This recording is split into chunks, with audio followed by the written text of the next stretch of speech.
Hello, everyone. Welcome to this webinar. It is 5 o'clock Eastern time, so that's when we're scheduled to start. So let's do that. My name is David Fournier. I work here at Adventist Risk Management, and it's my pleasure to meet with you, spend this time together to learn a bit more about emergency planning. Joining me today is Hunter Pettis. Welcome, Hunter. Welcome. Thank you. I appreciate it. It's good to have a partner on this today, and we've been talking about this topic, you and I, for a while now, and so it'll be fun to kind of share what we've been discussing, what we've learned on the topic with everybody who's signed in. Thank you all for joining us, spending the time to focus on this topic. I hope you'll find what we have to share informative. I should mention one more team member, and that is Elizabeth Camps is helping us more behind the scenes. You'll see her comments in the question and answer, the Q&A feature. So feel free to, ask questions in that area. Some of those may come to our attention. Hunter and I, may address those directly. If we don't get to every single question, please be patient with us. Sometimes either a question is not best answered in this format, or we're just getting too many. That has happened as well, and we will do our best to follow up offline because we are able to see, the questions and get after them later on. Also, you'll see Elizabeth in the chat feature. One of the nice things that Elizabeth does a really great job at is she will post links to resources that we mention, and so that you have kind of, stuff coming on right away, and you can get right to it without having to, search through our website or wherever it is it's located. So those are kind of our introductory remarks. So let's dive into the actual topic at hand. The goal here is to spend about 30 minutes together, but I think I mentioned earlier, I sometimes go a little long-winded, and we're going to try really hard not to do that today, and we're gonna do our best. All right. So we're talking about emergency planning, and really we're focusing on emergency planning in the church environment. So we're going to focus on churches. A lot of the principles that we talk about are going to apply to other scenarios as well, and that's fine. There are principles at work here. So you may find that, you may find that you're asking yourself the question of, oh, well, I have a school, one of our elementary schools, academies, one of those. How do we apply that here? Well, that's a good discussion as well, but I think you'll find many of the principles really do apply across multiple types of ministries. But really, as we get started, I want to talk about one of the core things I've learned about an emergency situation. If you've ever been in an emergency situation or observed one taking place, and I've had, a few that I've seen, observed, participated in, and the amazing thing that I noticed and that I've heard repeatedly from people who work in emergency services is the effect that emergency conditions, emergency scenario may have on your mind and body and your physical responses. It can be very stressful. It can be confusing. And unfortunately, an emergency, just the nature of the situation, is very likely going to demand an immediate response. So if somebody, is having a medical emergency, it's not the best time to have to go look that up, right, what to do in a book, right? You're hoping for more immediate action than that. But strangely, we are, our decision-making ability during that moment can actually be reduced. You may find yourself a bit confused. You may be a little bit stuck in the emergency scenario itself.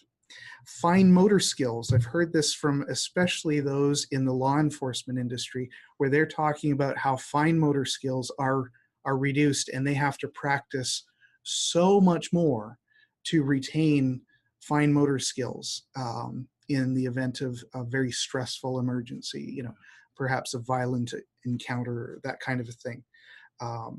Because your body really just gets super focused, and that's good, and that can really, really help you under most, for many things, but it doesn't necessarily enhance your decision-making ability and your fine motor skills. So something to think about and understand about emergencies as we get started, because what becomes the solution for that kind of a challenge, right? Right. Well, the solution becomes having made those decisions of what you're going to do in a given scenario ahead of time.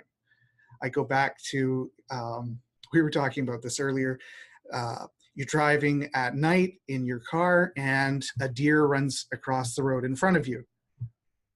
Well, the natural instinct for most of us anyway is to swerve. It's just what you want to do. Large object in the road, something living, you don't want to hit that.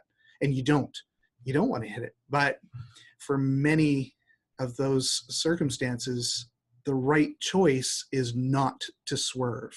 Right.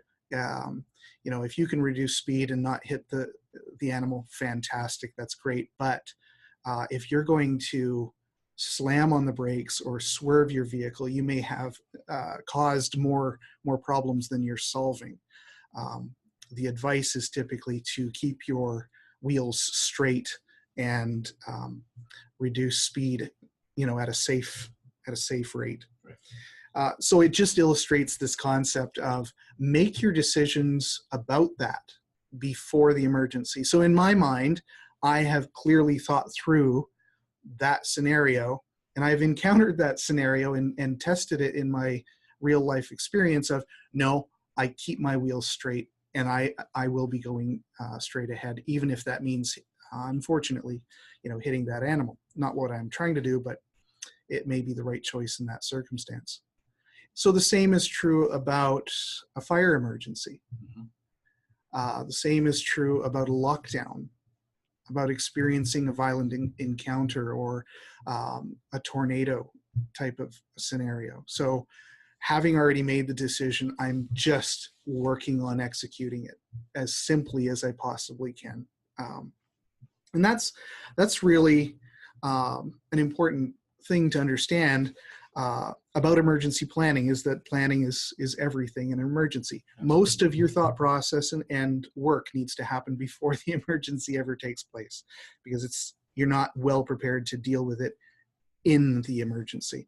So talk to us a little bit about the process, Hunter. Walk us through that idea. So if we're keeping it relatively simple, the process boils down to assessing what you have, what you don't have, and making it relevant for the emergency situation. And from assessing, of course, you create the actual plan and then you practice. So I can talk about the assessing part a little bit first. And I guess the best way that I can really talk about it is just on past experience. I spent some time working at a nursing home, and there I sat on, our emergency planning board. And we met once a month. And from there, we would have to determine, we know the lay of the land, that the building has not changed. We know what we have in an emergency situation. But there's some things that fluctuate. So in essence, the nursing home was 80-bed facility. We know that doesn't change, but the amount of attendance does change. So we may have only 60 people there. The same thing can be applicable to churches. So you know that you have your max capacity for the church. It may be it can only fit 70 people. It may be a larger church and fit 300. Do you have someone that's taking account for who's actually in attendance today at church, so that in the event of a fire and everyone needs to evacuate the building, you can account for how many people are actually there? Likewise, when working at the nursing home, they had a generator. So in some churches may or may not have a generator or anything like that. If you're in a shelter-in-place situation, do you actually have, not super encouraged, but if you have, extension cords, if you have generators, if you have flashlights, you have the battery, you have the first aid kit, do you already have these things in place? For us, with the generator was making sure that it had gas so that it was full. So in an emergency situation, we needed backup power, the generator was going to operate. And so all of these can be transferred over to the same thing as when you're talking about your church or your school. Do you have the appropriate tools and resources and even staff on hand to account for an emergency situation?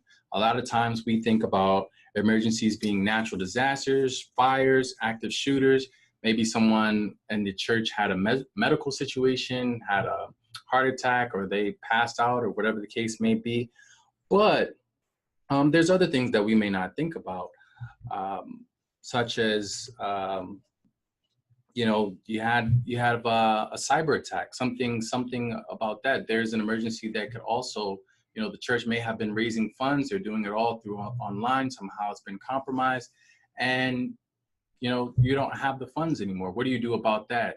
So as we're going through, you assess just everything in its totality, and you plan accordingly depending on the various situations. So it's really like a fine line between the idea of like an emergency and then business continuity. Exactly. And often one of those the business continuity follows every emergency, and it does get a little gray in there. Absolutely. Between those two concepts. Absolutely. So walk us through, like, what are some, we have up on the screen a few of the kind of most common, you've mentioned them already, risks. And there's certainly more. How do we navigate figuring out what do we have as far as a risk? What do we need to be thinking about and preparing for at, any given church? So some of the risks to obviously consider, like I said, mentioned fire and active shooters. Those are definitely resources that we have on our website that people are more engaged and they keep an eye out for. But of course, it varies from one state to the next, where if you're in the northern region of the United States, you may only deal with a lot of the snow and things of that nature. So do you actually have, you're checking your frozen pipes, making sure that they're well insulated, making sure that they don't burst, and that causes any type of damage internally to the church and ultimately affects the church structure? Are you checking your roof and damaging your roof, making sure that it's well structured as well? Do you actually check for fire situation? Are you checking your smoke detectors? Are they working in good order? Are you checking them every 6 months? So these are some things to make sure your fire extinguishers as well. If you have any sprinkler system, making sure that there's actually a company coming out and testing them and making sure that they're in good working order in the event of an emergency. Yeah, that's good. We had, we regularly will do inspection surveys, of churches and schools. And one of the first things we often check is the fire extinguishers. Mm-hmm. And it's amazing how often we find that those have not been serviced. Yeah. And those do need to be serviced on a regular basis. So kind of one of those low-hanging fruit ideas is make sure that your fire extinguishers are being serviced on a regular basis, and that should be at least annually. Absolutely. Depending on what you have specifically. Well, let's keep looking at the assessment process, getting a sense of what we have to work with at our church. And some of what I have written down here in front of me has to do with personnel.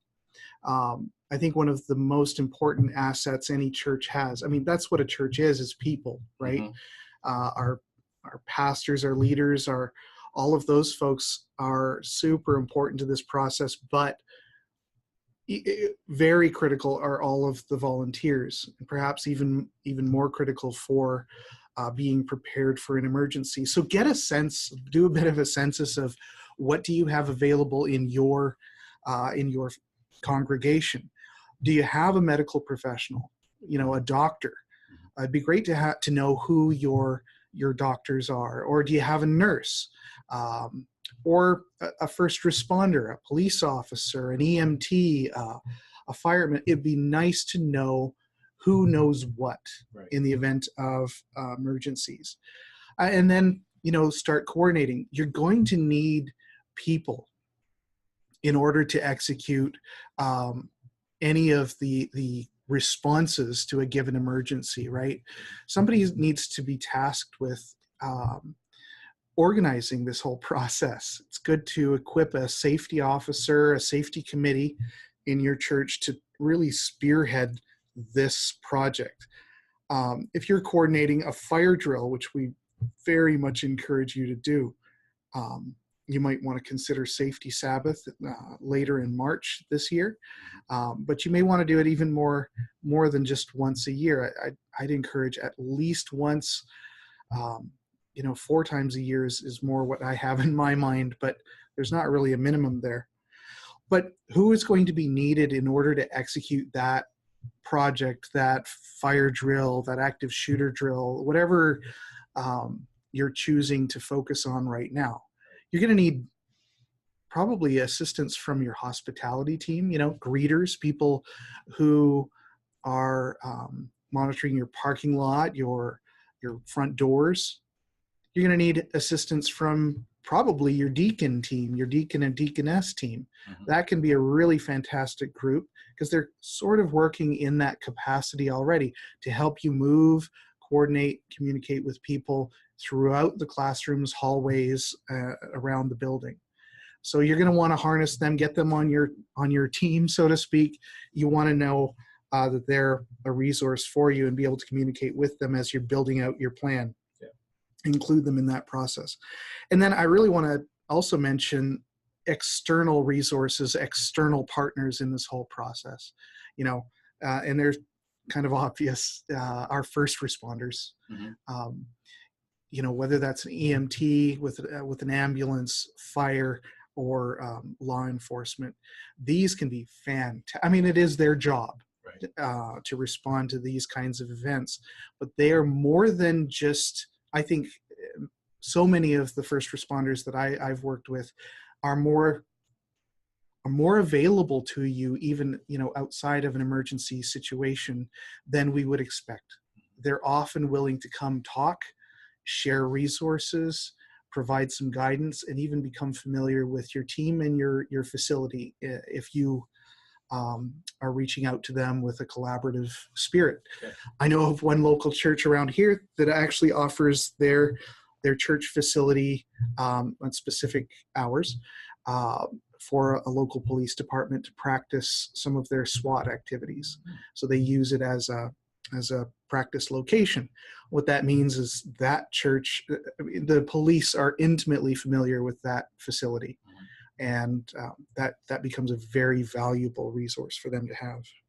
And then, of course, you need to take stock of what are the scenarios related to my actual physical structure.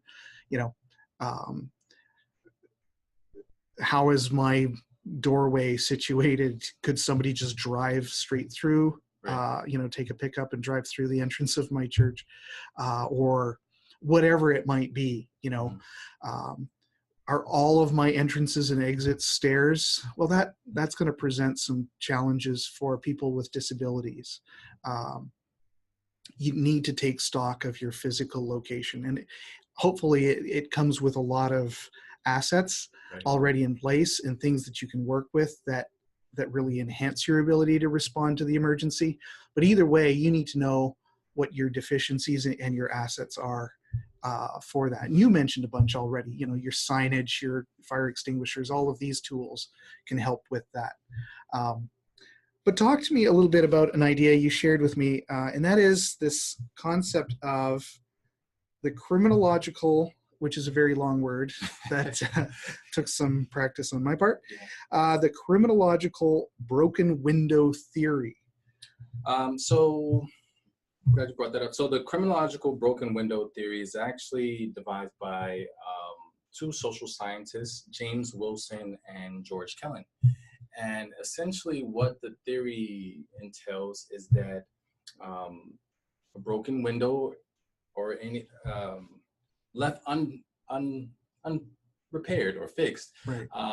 kind of gives visible, just kind of creates a domino effect for civil disorder, for lack of a better explanation.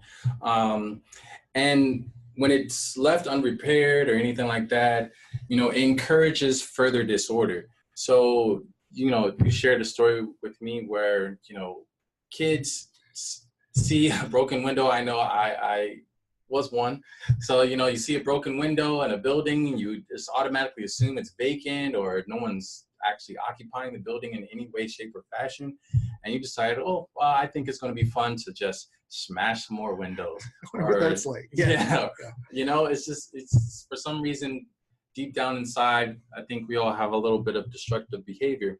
But the reason why I bring it to the table for this particular topic is because it's important to realize, when you're left your building unmanaged, whether it is an actual broken window or there's trash out there that hasn't been picked up or anything like that, it sends a message to the community around you that, hey, if this building isn't cared for, it's either one, no one's actually there, or it's an easy target. Yeah. I've been to a building, I won't say where, but there is a building that I went to, and they actually had broken windows. And it's funny because as I'm talking to the individual who oversaw that building, they mentioned how they actually had a break-in recently. Yeah. And so it didn't, knowing that in the back of my mind, it didn't surprise me. They even had cameras, but the cameras are not as visible as the fact that you have not been maintaining your building. So it's important to understand the physical aspects of your location and whether or not you're maintaining it. Yeah. Well, and I'm going to make an assumption here that this concept is a bit metaphorical. I mean, it's real. Yeah. A broken window may attract more broken windows. Yeah. But it's a metaphorical concept as well of if you're allowing trash to kind of blow through your yard, the grass to grow long and it's not kept, bushes or broken lights and all these kinds of things, it just sends this overall message of a soft target, and particularly for unwanted visitors. Mm-hmm. The church is all about reaching out to people, but there are some predatory folks out there who are not there to hear your message. Absolutely. And it's important to be able to maintain and preserve the safety of those who are there for the right reasons as well. Mm-hmm.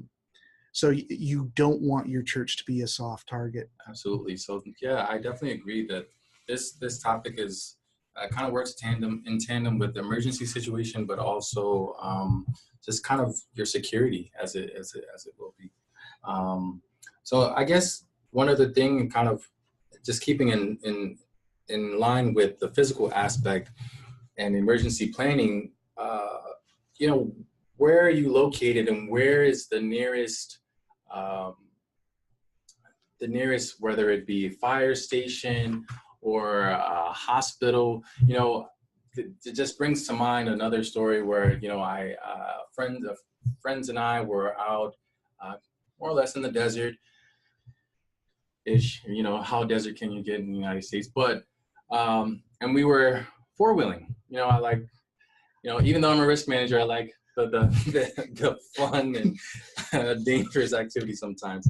And, it's actually kind of a sad story because as we're out there riding the four-wheelers and everything like that, we're far away from anything, the nearest hospital, then probably even the nearest 7-Eleven.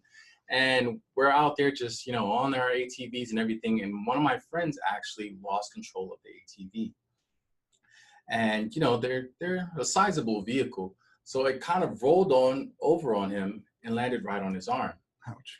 Now, the thing about it, Dave, is that if we were only 5, 10, 15 minutes away from the nearest hospital, right, he would have been, his arm would have been okay. Right. But the fact that we were over an hour away from the nearest hospital, he's lost function of his left hand. Wow. And so, yeah, that may be an extreme case, but the principle is still the same. Understanding how far you are from the nearest responder, because distance does make a difference in an Right. emergency situation. And so building that relationship, like you talked about earlier, is also important. You know, if the fire marshal, the police chief, or anything knows, hey, this church is located, 10 miles down the road, but they're actually far back off the road as well. It's like actually knowing that you're back there, that having that relationship is also important. And maybe helping them understand who you are from a standpoint of, we're typically here on a Saturday. Yeah, absolutely. And there's a group of us out here, and thinking the opposite direction too. I know that urban located churches face, I mean, they're usually very, very close to first responders, but they face different types of risks as well. It's just getting a sense, I think, of what am I up against in my area, right? Pro and con kind of thing. And then, there's not a lot you can do about the fact that you're very rural and far from first responders. Sell your church and move closer. That may not be the solution, but at least having that in mind as you build your plan can inform, I think, better solutions. Yeah, absolutely. I agree. So that's a very important. As you're going through, you're taking an assessment of everything that you have, where you're located, you're developing that relationship with first responders or even your neighbors, your community. You never know how, sometimes you may have nosy neighbors and you may not want them, pestering around and what's going on, but sometimes they can be there for your benefit. So developing that relationship with neighbors, because who's to say you may, one of your neighbors may have actually been the police chief or a fire marshal or something like that, and you don't even know it, or a doctor or something like that. And it's easier to contact them because they're right next door or, 3 trees over, and, they can actually help you in an emergency situation. Yeah. Yeah. I know that some, often schools, will respond to information that they learn about in their community. Mm-hmm. And so really good to stay in touch with, these close by local community organizations. If the school next door goes on lockdown, I kind of want to know that if I'm, at having an event at my church next door, if they're dealing with an active shooter situation, I want to be paying attention to the same information that they have. So developing that close neighbor relationship can go a long way. Absolutely. When it comes to an emergency scenario. Absolutely.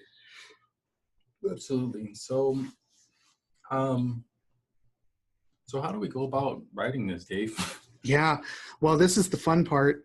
And I'm not going to lie to you, it can be a little bit of work.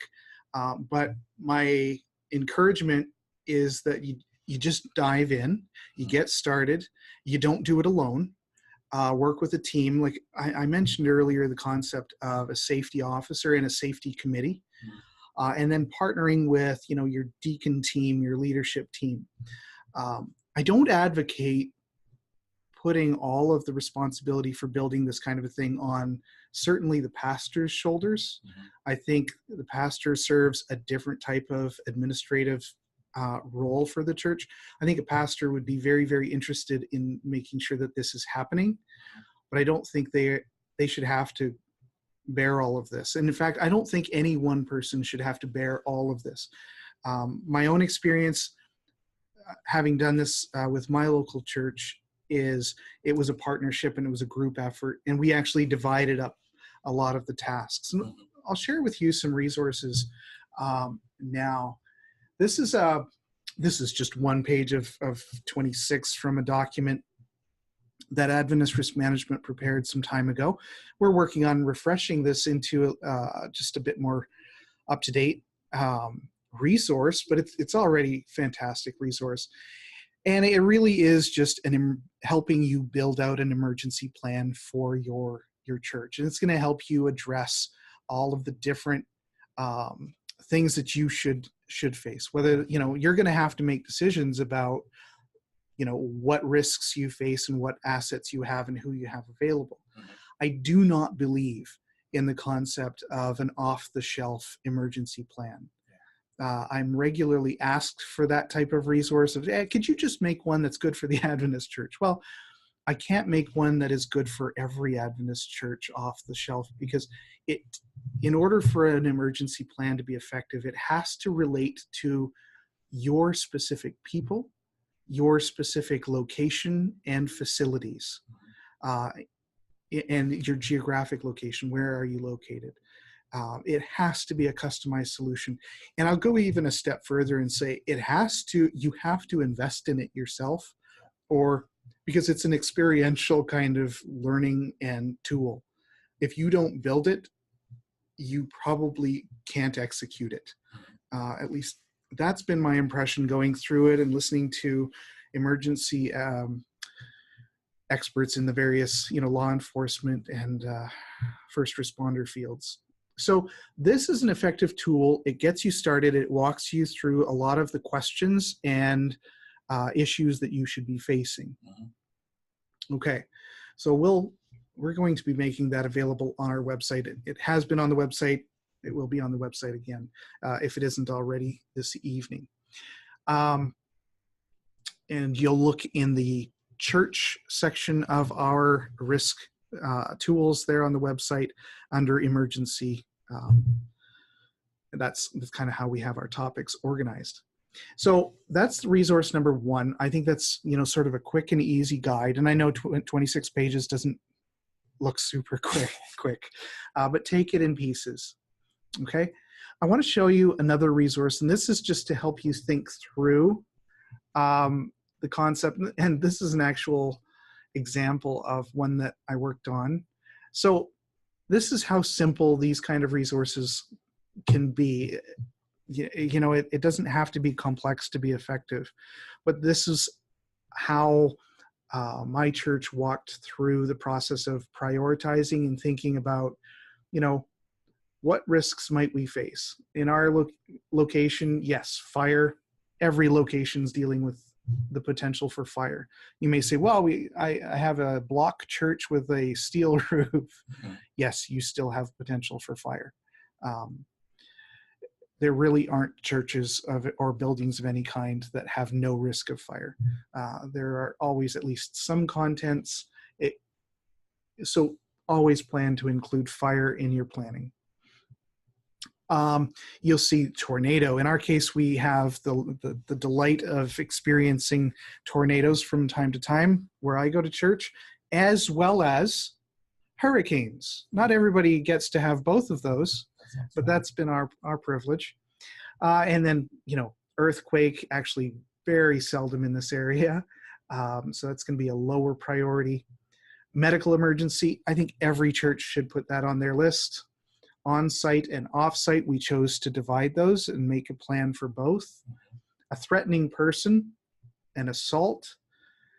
So once you've identified these ideas, and is this a likely, a possible, or an unlikely? What is the severity of this kind of an event happening? Would there be any warning? How long would this take potentially? There's no way to predict the future, but you do have a sense that like a hurricane can take a while. Right. Actually, that's not an hour-long experience. That's quite a long experience. But just a note on hurricanes while we're here is make a plan for hurricanes. If you're in a hurricane area, any of the coastal areas, in the Gulf or on the East Coast for sure. But bear this in mind as well. I would hope none of our churches would ever have people at church during a hurricane. We see hurricanes coming for days in advance. So there is no excuse for us still being there. Yeah. And wondering why, we're in our church and should we, go to the basement or something. We shouldn't be there anymore. We should either be at home if it's safe enough to remain in the general area, or we should have evacuated following the instructions from the state in that area or province. So anyway, so you see there's a number of topics there, and this whole process helps us organize the priority of that particular risk. And in our case, we also assigned risks to different individuals on our team to work on. And I'll show you what we worked on. And this is an example. It's not even done necessarily correctly, but it's a good example of what is done for each of those risks, right? And you see here, this is for a threatening person. We thought this was likely, high priority, and very low warning. And you see we have in the yellow goals set out. And we have it organized by, we're going to set a goal for before this happens, during. Goal 2 is during. So what is my goal when a threatening person is on premises? And number 3 is after, okay?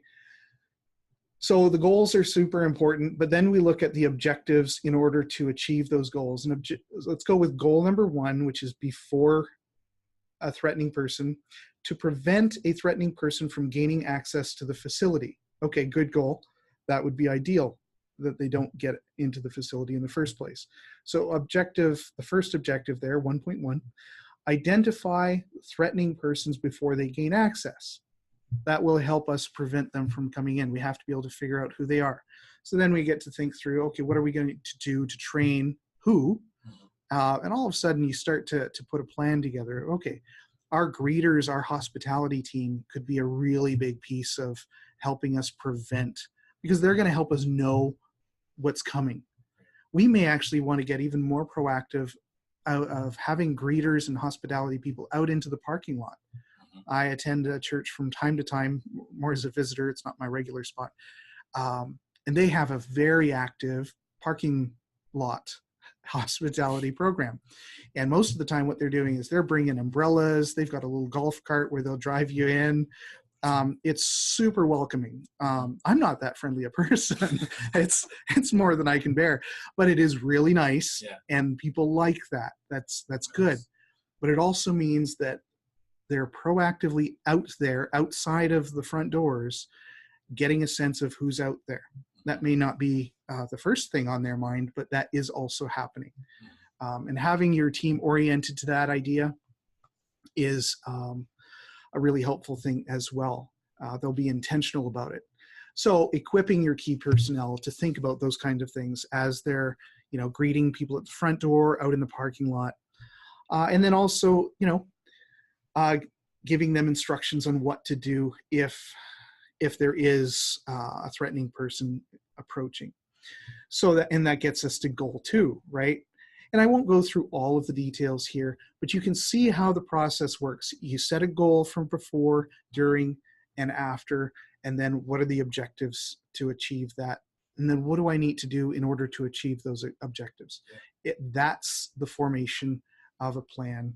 And that's kind of how you can walk through this.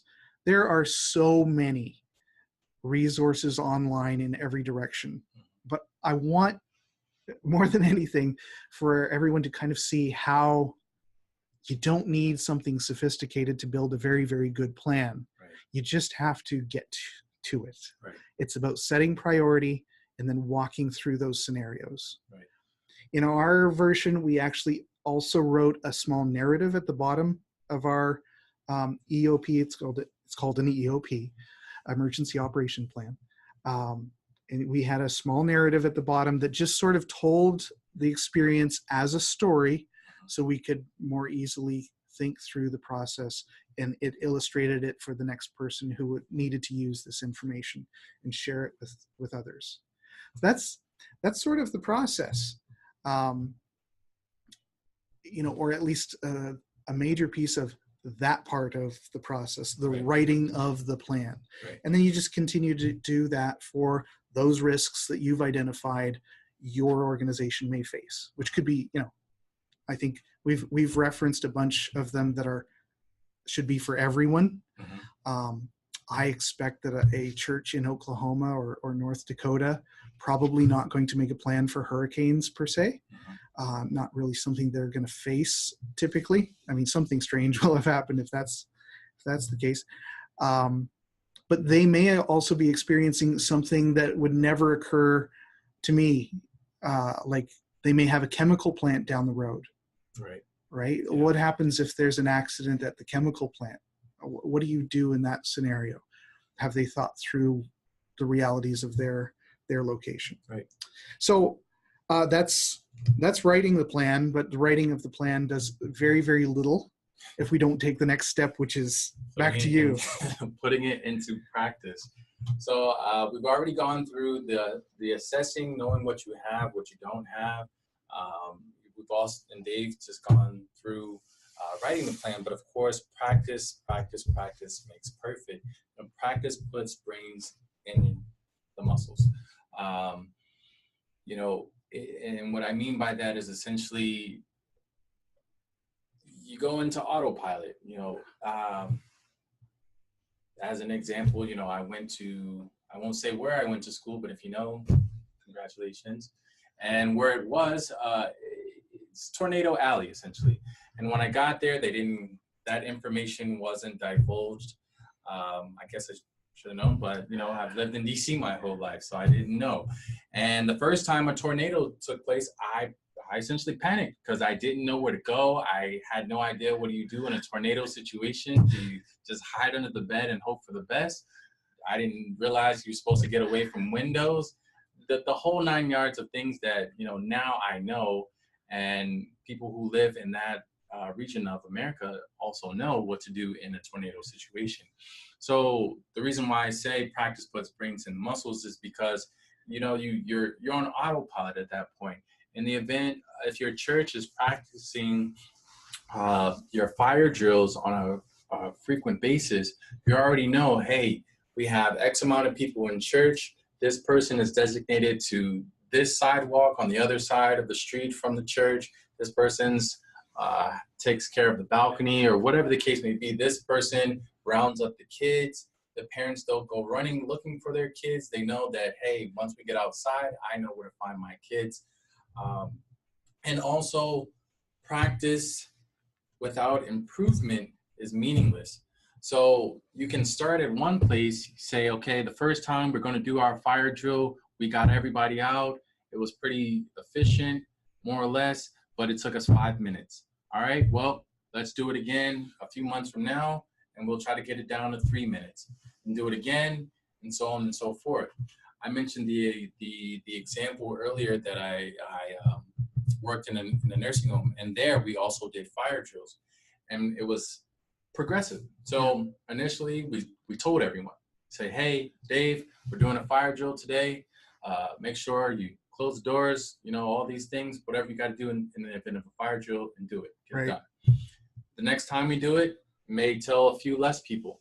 Right. So, and then the last time we do it, you might not tell anybody, or, even less people. It's a bit more real world. Then it becomes, and as we were going through it, people were react, because if you tell people that it's practice every time, after a while, they're going to, I'm not moving because this is not real. This is not a real drill.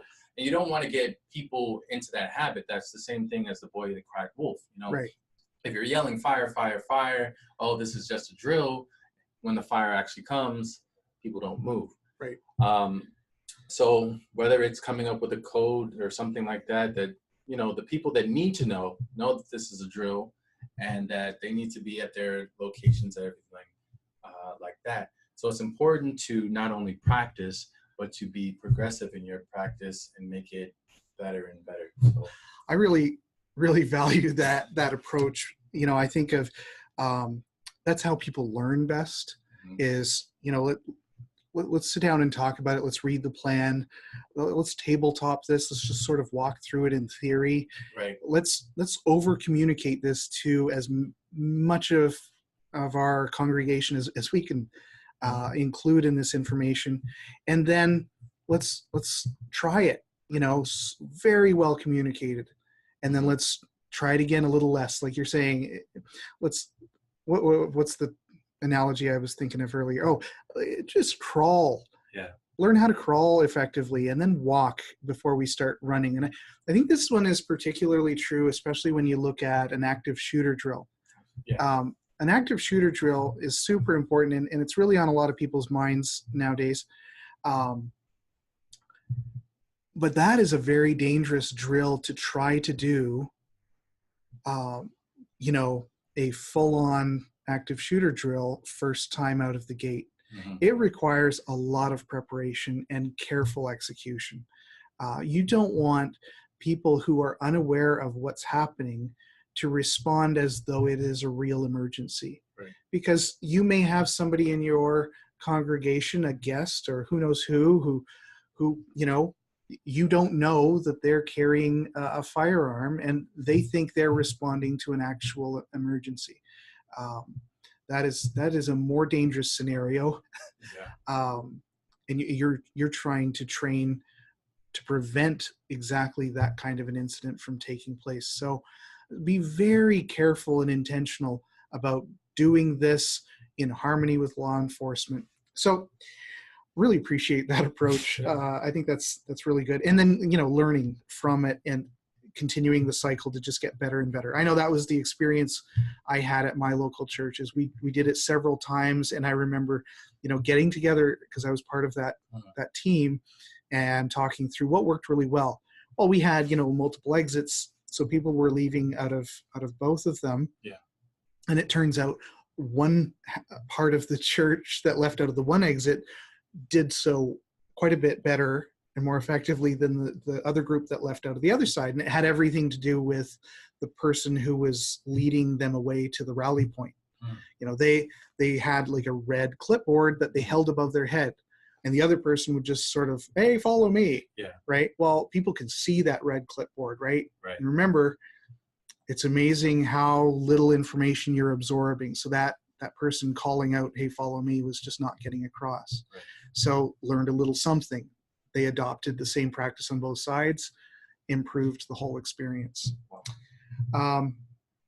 We got to wrap it up. Okay. We're already a little over time. Yeah. What's a key takeaway? Like, if you had to pick one thing everybody needs to remember from our conversation today, what's one thing you hope everyone can walk away with and say, yeah, I got that? I would definitely say the first step is to being prepared is awareness. Understanding what you have, what you don't have, what needs to be worked on, and then from there going through and writing the plan. So I definitely say becoming aware. Awareness is definitely the first step to an effective and powerful and efficient emergency plan. Yeah. So taking stock. Yes. I mean, that is sort of the first step in this process. Yeah. Take stock, and it'll lead to the next steps. Absolutely. Yeah. Yeah, I think all the steps are you know, it takes all of them. Yeah. So it's hard to pick, but I'm going to emphasize as my key takeaway is practice. Yeah. You know, the taking stock is the first step. So I get you. I'm with you on that. You stole that one.